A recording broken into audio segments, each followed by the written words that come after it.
একেবারে ঘরোয়া রান্না নিয়ে হাজির হয়েছি, কচু চিংড়ি সাথে একটু বেগুন দিয়ে অসাধারণ স্বাদের একটি রেসিপি।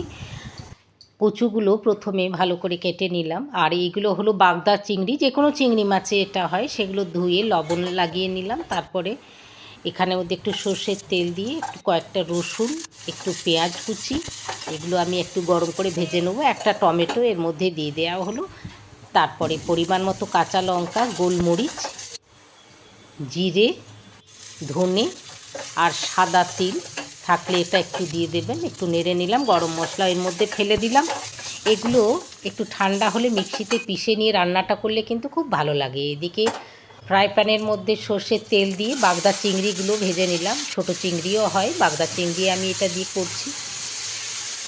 এই সময় কচু পাওয়া যায় খুব বেশি, দেখবেন খুব ভালো লাগবে খেতে। এর মধ্যে একটু পোস্ত দিয়ে দিলাম, কাঁচা পোস্ত, একটু জল দিয়ে এটা পেস্ট করে নিলাম, যেগুলো ভাজা সবজি। তারপরে অপর দিকে এটা কালো জিরে দিয়ে দিলাম সর্ষের তেলে, পেঁয়াজ কুচি দিয়ে দিলাম, তারপরে কচুটা দিয়ে দিলাম। কচুটা দিয়ে নেড়ে চেড়ে নিয়ে বেগুনটা দিয়ে দিলাম। বেগুনটা দিলে কী হবে, গ্রেভিটা হবে, খেতেও ভালো লাগবে দেখবেন।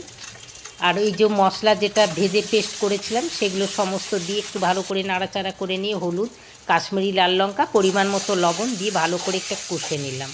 তারপরে ওই মশলা বা ধোয়া জলটা দিয়ে দিলাম, একটু বেশি করে জল দিয়ে ঢাকা দিয়ে দিলাম। কচুটা সেদ্ধ হলেই হয়ে যাবে। হ্যাঁ, সেদ্ধ হয়ে গেছে। তখন আমি এই চিংড়ি মাছগুলো এর মধ্যে দিয়ে দিলাম।